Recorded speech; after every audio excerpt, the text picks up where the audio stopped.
What's up, guys? Will here with Rennthusiast, my YouTube channel centering on air-cooled Porsche 911 ownership.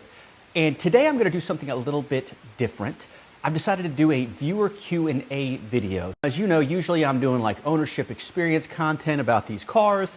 I'm doing owner interviews, I'm covering events. On my channel, actually on YouTube, there is something called the community tab. And in that community tab, I'm able to interact with you guys. Maybe you've seen it, maybe you haven't. I'm able to put out polls, which I'm fascinated by. I'm able to interact with you. I'm able to ask you questions and all that kind of stuff. And so about a week ago, I said, hey, look, I'm going to do a viewer Q&A video. Ask me any questions you'd like to see me answer. Nothing's off the table, so shoot. And I got something like 30 questions, so thank you guys for asking me the questions. Some of them are really good, actually. And I've decided to answer 5. So the first 4 are really, run-of-the-mill kind of Porsche questions. They're about my preferences here with these cars and what I like, what I don't like, what I might do differently. The 5th question from a user by the name of Apple Butters is a really, really important one, though. So I'll answer that at the end of the video. So Apple Butters, if you're watching, stick around, bud. You're going to get some insight that you're really looking for. Okay, before I jump into answering the questions, I'd like to ask you guys a question. I touched on this poll concept earlier, so in the community tab, I can throw out polls and have you guys vote on things. And I asked you all this question: should I broaden the focus of the channel to all Porsches, not just air-cooled? 62% of respondents out of 117 votes told me, yes, I would love to see more variety of Porsches on the channel. 38% said no, stick to air-cooled Porsches only. So I'm at this crossroads, right? I want to broaden the focus of the channel, but I also want to give you guys what you want. So tell me in the comments below, should I be more inclusive? Should I bring water-cooled Porsches back into the mix? I did that for a time, and then I kind of refocused onto air-cooled only. I love all Porsches. I think that they're fascinating. I love the community. I love meeting the people that own them and hearing the stories. And so, I would gladly open the focus of the channel up, but for me, the mission here is to provide value to you, the viewer, and I don't want to veer left or veer right when I'm on course properly right now. So tell me what you think in the comments below. Do you want to see all Porsches, or do you want to see me stick with air-cooled only? Okay, now let's dig into the viewer questions. The viewer Alan Lai asked, if you could start your air-cooled journey over again, what would you do differently? Would you still have these 3 cars or something different? Would you have made the same mods? Great question. I've heard it said that, once you get into air-cooled and you own for a while and you're involved in the community for a while, your taste changes and matures. And I know that's been the case for me. When I jumped into these cars and I bought that 993, I just knew I wanted air-cooled. I did not understand the nuances of the community, of the generations, of the variants, and all that good stuff that we learn about as we spend more and more time around these cars. So to answer your question, Alan, I don't know that I would do anything differently. If you guys have been around the channel, you know that I'm the kind of guy that I just jump in both feet first, and it's kind of like, man, that mentality has allowed me to experience a lot in my life, most of it good, some of it bad, and I've made some mistakes along my air-cooled journey, right? So, I think I've made some mods that maybe I wouldn't have done looking back on them, to answer that question. But, look, as far as would I buy these cars again, 993, absolutely. The 86 is sitting here behind me. I think that anyone who can have more than one air-cooled Porsche, if you have a 993, I think you got to get an impact bumper car behind that if you're looking to start a collection. The 964, I have some mixed emotions about. The 964, there's a lot of eggs in that basket, financially speaking. It's still not fully sorted, and so I don't know, mixed emotions. I'm sure that I'll bond with the car over time, but to kind of summarize, I would have definitely started with the 993. I would do that again. I would certainly pick up an 86, and I love the 915 transmission, by the way. I know there's a premium on G50s, and I kind of get why guys pay up for those, but the 915 for me is where it's at. It really gives me that analog experience. I kind of considered a long hood instead of that 964, so maybe that would have been a selection I might have done a little bit differently, but we are where we are. Okay, second question. Think10 asked me, tell us the story on the 993 and why you removed most of the changes you were so excited about. What happened? Okay, so that is a very good question, and one that I haven't really addressed too much in the videos that I have shot covering the 993 Outlaw project. I might beg to differ a little bit on the word most. I've not undone most of the mods. I did undo several that were like visually impactful, but quite frankly, just it kind of negatively impacted my personal preferred use of the car. So I'll touch on something that I hit before. I'm like the all-in kind of a guy. I don't know if you're like that, but man, I'm like either going 0 or 100 miles an hour. So when I jumped into that 993 Outlaw project, candidly, I got really excited, really caught up in all the possibilities. And I think I made some mistakes, truthfully. Like, so the turbo seats that I had in there, man, they looked cool. They just didn't really lend themselves to the comfort that I look for when I spend a full weekend in the car.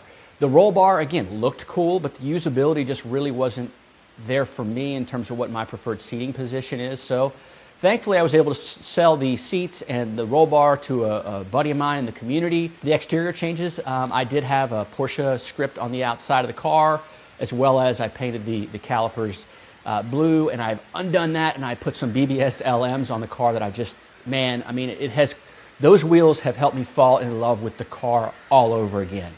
So those are the mods you saw me undo and not really address on the channel too much.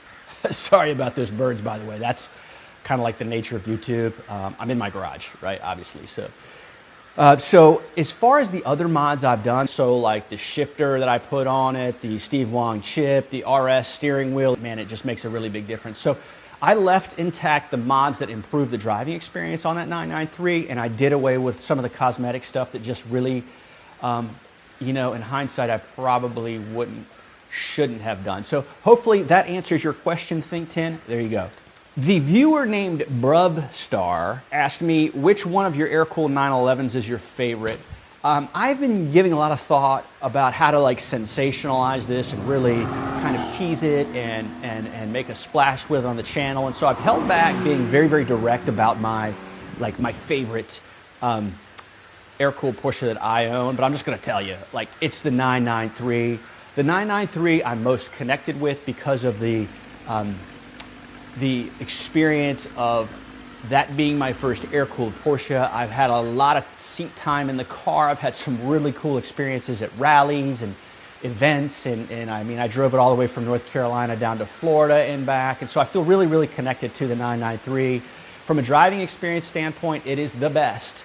Each of these cars offers something very cool. I'm not as familiar with the 964 because I haven't had a chance to put in a lot of seat time yet, but you know, the 993 for sure. So if you guys are looking to get into air-cooled, if you're one of those viewers, and I know there's a lot of you out there who use this channel to kind of get a sense and a feel for air-cooled Porsches before you jump in, I would encourage you to look pretty hard at the 993 unless you're really moved by another generation. Okay, Mentis Maximus asked me, would you daily drive an air-cooled Porsche? I think the operative word is would you there, right? So actually I have. I cycle cars in and out of my garage, my dailies, like I'll drive something for a while and dump it. And there was a period of time for a series of reasons I won't get into that I didn't really have a good, viable, modern daily. And so I did daily drive my 993. The 993, and I don't know if I've mentioned this to you guys for the loyal fans who actually keep an eye on this stuff, but the 993 AC doesn't work. So that was brutal to drive during the summer, especially with the tartan seats. And so, you know, would I daily drive a 993? Yeah, I would. I don't know that I would prefer it, at least without AC. This 86 has stupendous air conditioning, and I would probably daily drive it in the summer if I had to. But because of the exhaust system that I have on the car, there's no heat exchanger. So in the winter, the car is freezing cold. Like, I have driven this car in the winter, and I can see my breath inside of it. I've had to, I did a road trip, only about an hour and a half during the winter in this car, and I had to put toe warmers in my shoes to keep my feet from freezing. So look, I mean, would I daily drive an air-cooled Porsche? Yes. Do I want to? Probably not. As far as reliability, I don't know if that's the question behind the question. I've talked about this before. Once you get these cars sorted, for the most part, they're pretty bulletproof. They're reliable, but that sorting process can be a little bit frustrating. I mean, after all, they're over 30 years old, but man, Porsche builds a solid machine. So once you've got everything put where it needs to be and up to maintenance standards, they're definitely reliable daily. So there you go. Okay, here we are. The question from apple butters, and this is like probably the most impactful, most important question I've ever been asked. Okay, and here it is. What products do you use to style your hair? That's good, apple butters. I don't know like what you're trying to accomplish with that, if you're just looking for a hairdo like mine or what, but let me show you. I use a product called Crew. It's easily accessible at Target. I prefer to put product in my hair because if I don't, my hair kind of falls across my forehead and I look like, what's his name, Lloyd Christmas in Dumb and Dumber. So apple butters, congratulations, thank you. I hope you enjoy that. There you have it, guys. Those are the answers to the questions. If you got one of your questions featured on the channel, awesome, congratulations, very cool. I will continue to shoot these videos and the channel continues to grow. In about a week, I'm headed up to an air-cooled Porsche rally in the mountains of North Carolina. It's called Targa, Carolina. I'm freaking stoked about it. I'm going to see a lot of air-cooled buddies. We're going to drive back roads. And part of what I like about the event is it gives me a lot of really good footage of a great variety of these cars. And so, please subscribe to the channel if you want to see footage of that event and, future footage. And, again, answer my question, right? Do you want to see me stick with air-cooled only, or do you want to see me open the channel up to a broader array of Porsches? So, appreciate you sticking around. I'm out of here.